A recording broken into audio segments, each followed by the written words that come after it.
Well, hello and good morning, good afternoon, and good evening. Welcome to Life Coach University and our August 365 talks.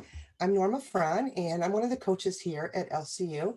And as always, I'm honored to be here. And it's even more special because this month I get to be with you every day, Monday through Friday, as the coach of the month for August. So if you're a returning participant, welcome back. And if this is your first time, just a huge welcome to you. Our mission here at Life Coach University is to provide life coaching to millions more and make it accessible to anybody who wants it. And the only cost to you, and this is the best part, we only ask that you pay it forward with some act of kindness. So if there's something you hear today that you want to share with somebody that you think might be helpful, that's a great example of paying it forward.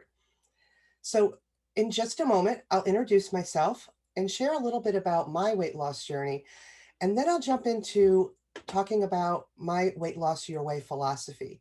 Now, this will be a kind of a general discussion today about my approach to coaching someone on weight loss. And it's really important to me that after each session this month, I leave you with some practical next steps that you can implement right away.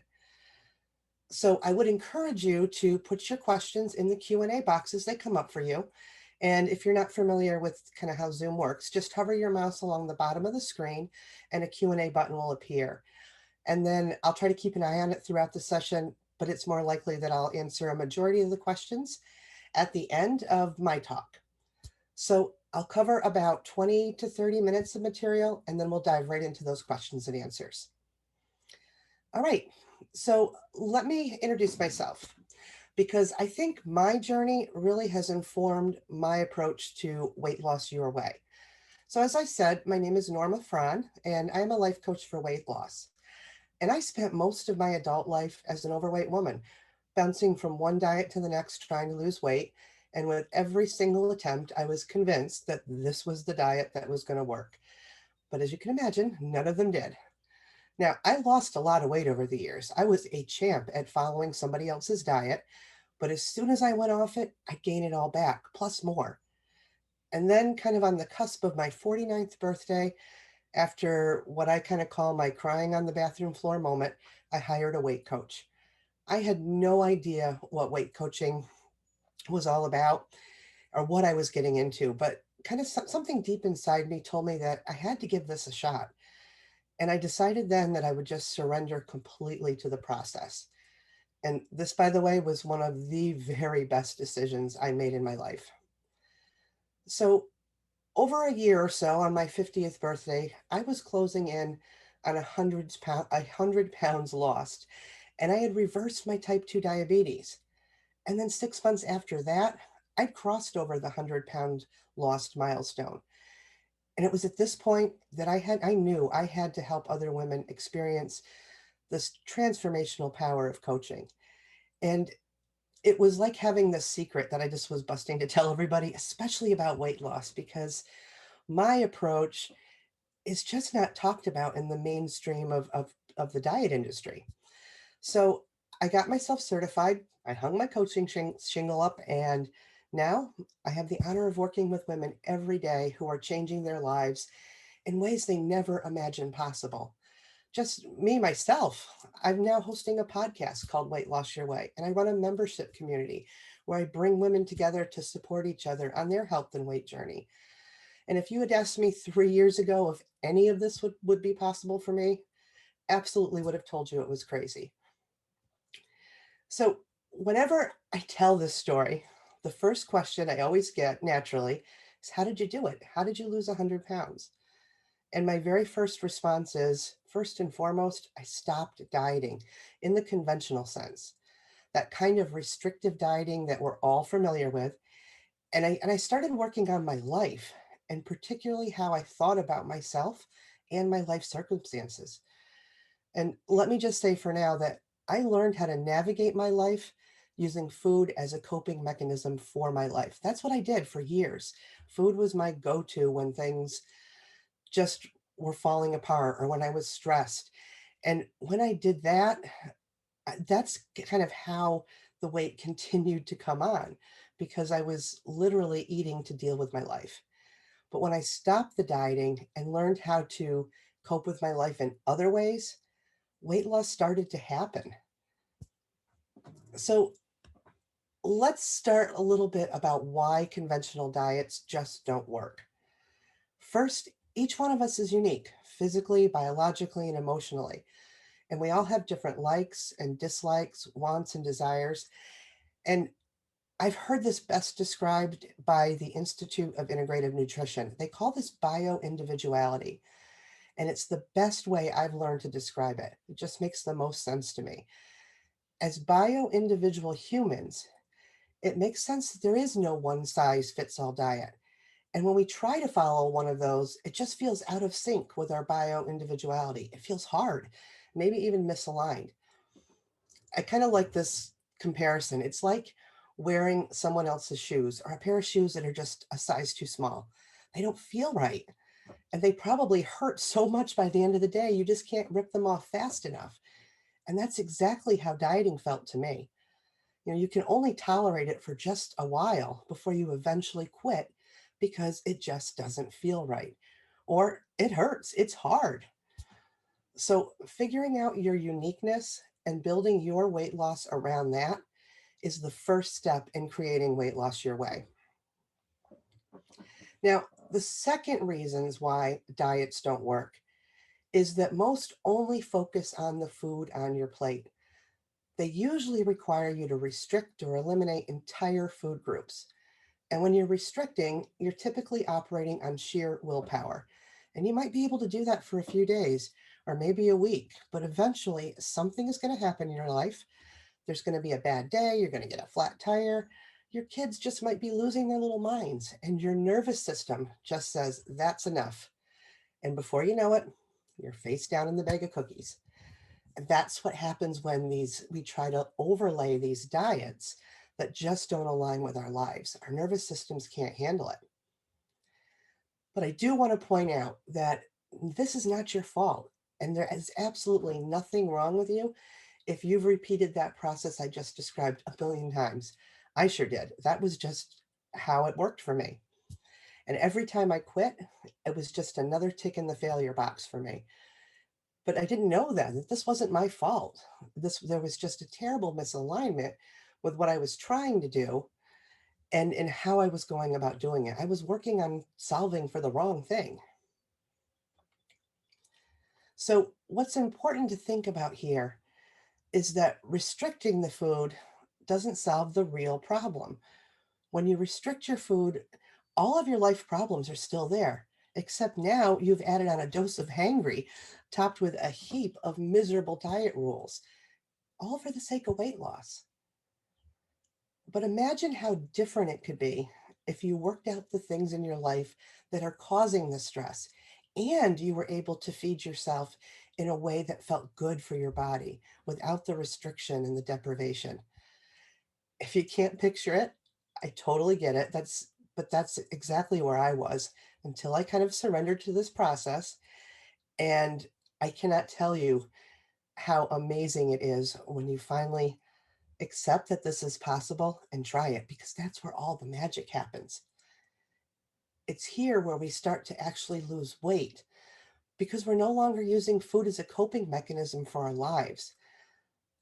This place does exist and it is there, and all you have to do is just dig a little deep and let the magic that you kind of have inside you, your own innate intuition, to be the director of your life and no longer feel like you're at the mercy of it. So when I work with my private clients, we generally focus our work on three main areas to figure out their uniqueness. And generally speaking, I think these three areas apply to all of us in one way, shape, or form. The first is normalizing food. And this just basically means that we're going to take all the labels off. There's no such thing as good or bad food, and we're not good or bad people based on what we choose to eat. Then there's emotional eating. And this is one I'll talk about a little bit more in a second, but this could be a big one. This was really an area of focus for me. Like I said, I was using food to cope with my life. And then there's these self-sabotaging behaviors. You've probably said it yourself. I just keep self-sabotaging every time I try a diet. But we're going to dig a little bit deeper into those and really kind of understand the best way to start unwinding that stuff. So I believe these three areas are the starting point for learning how to lose weight your way for the last time. This truly is, when you follow this approach, this will be the last time you have to lose weight, because you're going to learn how to eat in a way that you can sustain for the rest of your life. Now, I'm going to cover each one of those three areas in a little bit more detail as we go through the next several weeks, and we'll take a much deeper dive. But for the purposes of today's talk, I've just kind of distilled it down to a few key points, just so you can get a better sense of how these things in these early stages of weight loss your way works, and really just give you something to think about over the next day or two. So let's dive a little bit into normalizing food. Like I said, this means forgetting really anything you think you know about diets and letting go of all the old food rules that you've picked up along the way. And at the core, it's understanding that there is no such thing as a good or bad food. It's all just food. And then part two of normalizing food is really learning how to eat again, eating food without guilt or shame, and eating the food you actually enjoy rather than eating the diet food, because you're telling yourself that you're fat and you should be eating carrots and celery sticks. And instead, learn how to allow yourself to eat the foods you like. And if it's a slice of pizza or a burger, you can have those things and still lose weight. So you can think about it this way: if you're no longer restricting food or entire food groups, and you truly believe that food is not good or bad, there's no reason to overeat or overeat the things that you once labeled bad because you can only have them once in a while or as a treat. It's all accessible to you now. There's no reason to have a cheat day. Cheat days are the one thing that I just, oh, it makes me cringe when I hear people say they had a cheat day, because there's no reason for it. And that's one of the best things about normalizing food. You can take away all of that nonsense. And imagine the brain space and time you'll get back by thinking about, by not having to think about food all the time. There would be no more worrying about cheating, about what might be served at an event, or having this another just unsatisfying diet meal or snack. All of that food stress would go away. And best of all, I think anyway, is being able to eat without that self beatdown that happens and all the shame that comes along when you eat something that you had been labeling bad for all of your life. It's all done. There's no more food labels when we get to the deep work of normalizing food. Now, it is important to understand, though, that our relationship with food is deeply ingrained. So the key here is patience. It's going to take time to unwind all of the food rules and labels that you might have. And it could be a little bit scary and a little bit confusing. But learning how to trust yourself around food is the most liberating feeling for a person who has made a career out of dieting. So, tomorrow is the day that we're going to dive into normalizing food. So, we're going to take a real deep dive there. So, if something seems a little confusing now, just sit tight. We're going to get into that much deeper. All right. The second kind of pillar of the weight loss your way process is emotional eating. Now, I believe we're all emotional eaters. It's woven into our culture and our society. We celebrate with food, we grieve with food, our holidays are centered around food, and social events almost always involve food. But this isn't the kind of emotional eating I'm referring to. I didn't get to be over 300 pounds because of a few extra Christmas cookies or a piece of wedding cake. The emotional eating I'm talking about is the eating that we do to avoid feeling something or to feel something different. Now, most people identify with stress eating or comfort food, right? The emotional eating we do that does not serve us is when we're eating in response to our life or to distract us from certain circumstances in our lives. And yes, in the moment, while you're eating in one of those types of situations, you may actually feel a little bit better.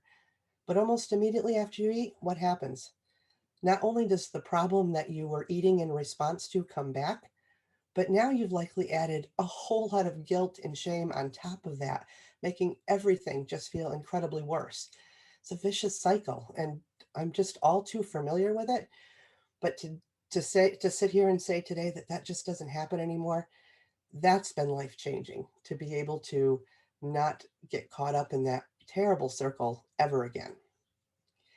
So, unwinding our emotional eating and learning how to feel our feelings without feeding them is just so important to our long term success. And you can think about it this way: what happens when you skip this part of the work? Like most of us done on a conventional diet, you might just be operating on sheer willpower and pushing your way through your emotions, and you might eventually lose a little weight. But what are you left with? You're left with the same exact problems in a smaller body. That's it. And now you probably have created a lot of new problems, and the biggest one being the fear of gaining it all back. You've really solved nothing in your life that led to the overweight, the overeating to begin with. And this is exactly why disconnecting your feelings and emotions from food is such an important part of figuring out weight loss your way. All right, number three are self sabotaging behaviors. This usually comes to us in the form of negative self talk. And I believe this so deeply. How we talk to ourselves matters. It matters a lot. And in fact, I'd argue that it's the single most destructive thing we can do to ourselves. And in some cases, it's just plain abusive. We would never, ever talk to another human being the way we talk to ourselves. I know my negative self talk before I got on this journey was terrible. I would call myself awful names, look in the mirror every morning and just say terrible things to myself. And it's just no way to live. So, how does this all happen? So, our brains formulate beliefs from thoughts we think over and over again. And when you're constantly berating yourself, saying mean things to yourself, or simply not feeling worthy of having the things you want in your life, your brain goes to work on showing you all the evidence that it's true. And that's why it becomes easy to quit things, quit your diets, quit your processes, because your brain is just continually reminding you of all the things it believes to be true because you've said them over and over and over again. And ultimately, your wonderful brain just doing the thing it's supposed to do, keep you safe, it convinces you to quit when things get hard. So negative self-talk is just so destructive. Tearing yourself down because of your weight is probably something, like I said, you're maybe even unconsciously doing, and you've done it for a long time. So stopping this pattern is hard work, but it could be the very thing that finally moves you forward. Because you know what happens? When you care about you, you talk kinder to yourself. You take kinder actions, like not restricting your food or punishing yourself with those 5 a.m. gym routines every day, and just because of your weight. And bottom line, you make better choices that align to your bio individuality, and that kind of help you get to achieve those results that you actually want without beating yourself into submission to do it. So now that you know these three main areas that we're going to focus on: normalizing food, emotional eating, and negative self talk, you might be thinking, so what do I do with all of this? So, as promised in the beginning, I'm going to share some actionable steps that you can start to implement right away. Now, I know you just want to get onto it and lose weight, but I'm begging you to slow down. This is really important work, and it takes a little bit of time. So, the very first action item, I want you to repeat after me or write this down or put it somewhere that your brain's going to see it regularly. This, you're no longer going to practice temporary quick fix diets. And you can tell yourself, I'm becoming a person who loses weight my way. And that's really important. Slow down, remind yourself this is not a quick fix. This work is for the long term. This is how you're going to live your life going forward and never have to diet again. So remember, you're no longer practicing temporary quick fixes and you're becoming a person who loses weight your way. So, the first thing is awareness. The very first thing you can do is start to understand where you are right now today. It's kind of like the GPS in your car. You know how when you sign into your GPS and it finds your current location before it maps the route? That's exactly what we need to do first around these three areas that I just talked about. We really need to understand where we are right now so that you can pick the best path forward. And everybody's different. Remember that bio individuality piece. No two people are going to have exactly the same process. So, I'll give you a few actionable steps that you can start thinking about and building into your awareness right now, today. You can do this, all of this in 5 or 10 minutes just to get your brain starting to think a little bit differently. So, think about first, what foods are you labeling as good or bad? And remember, the food you choose to eat is not a moral decision. It's not a moral representation of you. Labeling it as a good or bad food just perpetuates your food guilt and leads to overeating. So make a list of all the foods you currently label as good or bad, and then decide from that list which foods you actually enjoy eating and put them on a new list. And you can call that list Foods I Will Eat and Enjoy. And then just practice eating those foods and notice what thoughts come up for you. Write them down. Ask yourself what feelings you had. Why? Was it scary? Did you feel guilt? And it's okay if you do. That's supposed to happen. Remember, this part is all about awareness. You're just trying to understand where you are in this process of normalizing food and what foods you might be considering good or bad at this point. So just write it all down. And then notice when you're eating for a reason that's anything other than actual hunger. This is the emotional eating part. Is there some feeling that you're trying to avoid or feel? Write that down. Maybe this little prompt will help. You can use this sentence: I tend to eat blank when I feel blank. This might be a great way to kind of help you get really aware of some of the emotions that commonly trigger your urge to eat food. I can tell you for sure mine, like I mentioned before, was stress and comfort food. And I kind of labeled it relief eating for me. When I started doing this work, this was the very first thing I noticed that I did around emotional eating. When I had a hard day, it was usually between like the hours of 3 and 5. I just wanted to eat constantly. And it was for no other reason other than to get a little relief from the stress I'd just experienced in that day. And that was such great awareness because then I could start working on that stress. And when I solved for that, there was no reason to eat. So are you starting to see how this pieces together? All right. So the key message here around emotional eating and figuring out what emotions might be triggering this is to understand that feelings can't hurt you. Just think of them, they're just a vibration in your body. And it's okay to feel angry or frustrated or stressed, but trying to stuff those feelings down with food is just masking the real problem, the problem that we really need to solve. All right, and then the last actionable step is around the self sabotage or the negative self talk. Pay attention to how you talk to yourself. That's your inner dialogue. If anybody's ever read the book Soundtracks by John Acuff, you'll know exactly what I'm talking about. And if you haven't, highly recommend you pick it up or grab it on Audible. He narrates it himself on Audible, and he's super funny and makes this all be very, very clear. So, highly recommend it. But in the book Soundtracks, he says that when you notice a particular soundtrack in your head, ask yourself, is it kind? Is it helpful? Or is it true? And keep a list of those soundtracks you hear on repeat. And if you answer no, it's not kind, or no, it's not helpful, and no, it is not true, you get to change that soundtrack. And for that reason, you have way more control and power than you think you do. It's just a thought that you've been thinking on repeat that may have become a belief, but you can change it. So here's where I do want to caution you to notice the difference between simple and easy.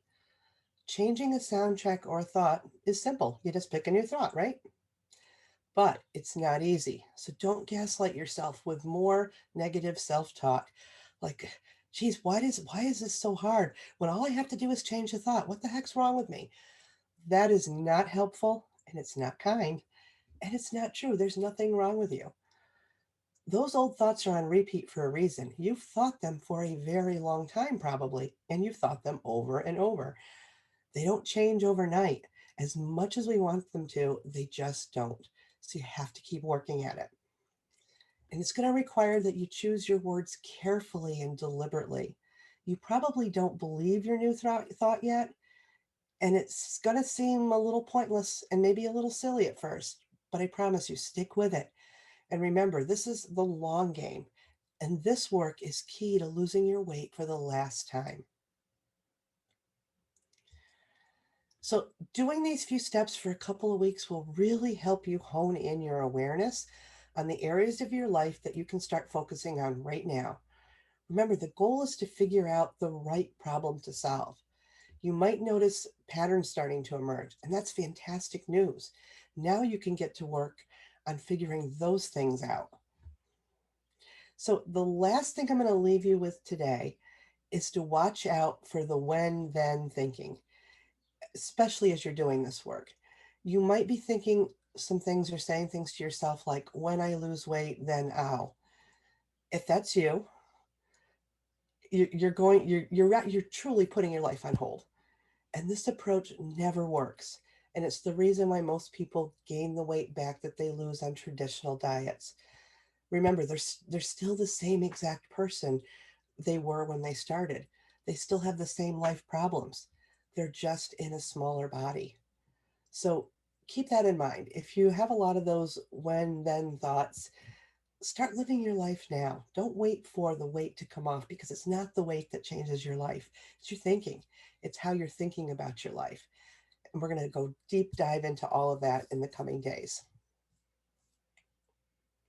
So, doing the work I talked about today is going to teach you how to live your life while you lose weight.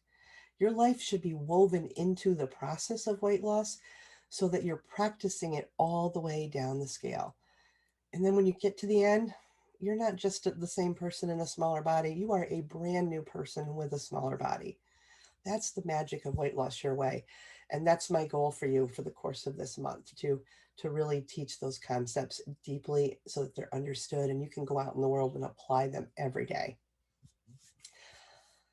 All right, so let's see what questions we had. Let me fix my screen for a second.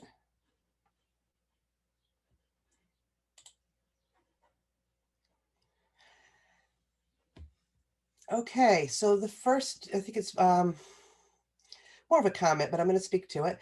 This makes so much sense. I've been putting food into good and bad and even horrible foods. When I ate those foods, I would really feel lots of guilt and even shame. Yeah, absolutely. This is one of the things that I think every one of us, especially if we've been someone that's dieted for a long time, have done. And we've labeled foods for lots of different reasons. Who knows? It could have been, something you learned when you were a child. Maybe it's sugar. You were never allowed sugar when you were a kid. Sugar is bad. And it could have been a million different things. Or maybe it's something you learned while dieting. Maybe there was that one diet that there was one little thing about it that you picked up on that you decided required a label. It's just a combination of so many different things, and figuring out where it came from isn't as important as recognizing that you're doing it and that those foods, just because your brain is thinking they're bad foods, like I said, it is not a moral judgment on you. It's just not. And that's the work we have to unwind. All right. All right, I have another question. A friend was going through a separation. She lost lots of weight. She says she went on the separation diet. I'm in the middle of a divorce now, and I can see that my appetite comes and goes. How do I best manage the food when life is going to be stressful for the next while? All right, this is a great question. So, life events. These types of things, separations, divorce, these certainly come with stress. I'm not going to deny that. But you're already one step ahead. You already recognize that these things are going to be stressful over the next while. So you can plan ahead a little bit. You know it's coming. And this is what I was talking about, is managing your life and not relying on food to make you feel better. So it's all about awareness. It really is. It's just about being aware this is coming. You know you have a particular rough patch coming up, and you're going to be kind to yourself. Being kind to yourself is feeding yourself food when you're hungry, but it's not stuffing your emotions down, and being willing to just know that you're just going to feel probably pretty awful for a few days or weeks, maybe even. And that's okay. That's called being compassionate to yourself, but also taking care of yourself. This is a beautiful time to practice self-care. And self-care is just that. It's just being very mindful and intentional about what you're going to eat.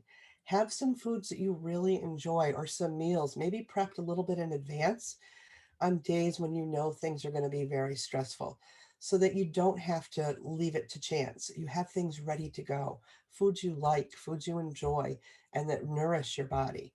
It's all about self care, particularly in these really super challenging times. All right. Another question that I get quite often is, how do I lose weight if I'm eating foods I love? Because the foods I love aren't good foods. But you see what's happening here. They're, this person's still thinking about the food as good or bad. And one of the best pieces of advice I got, and I think I said it in the beginning, was to try to separate yourself from this idea of quick fix. As you're going through this process of figuring out normalizing food and ripping those labels off and getting comfortable eating again, you have to let go of the idea of weight loss just for a little bit, because it's so counterintuitive to the process. It's really hard to figure out where your food labels are and how you're classifying food when you're trying to create weight loss at the same time.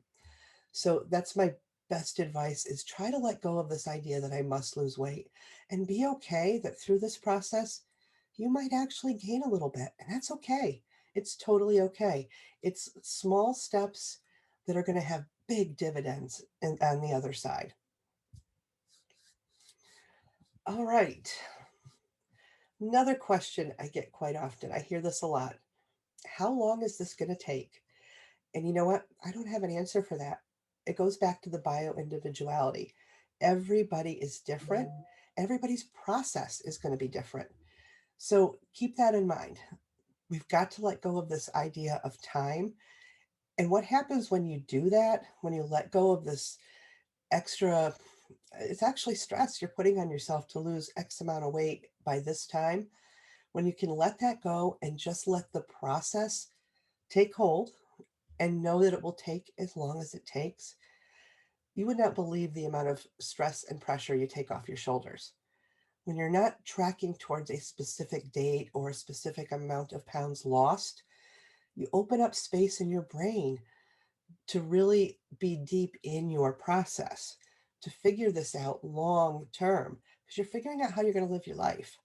So try super hard to drop those concepts of time and target, goal weights, and just be in the moment, be in the today.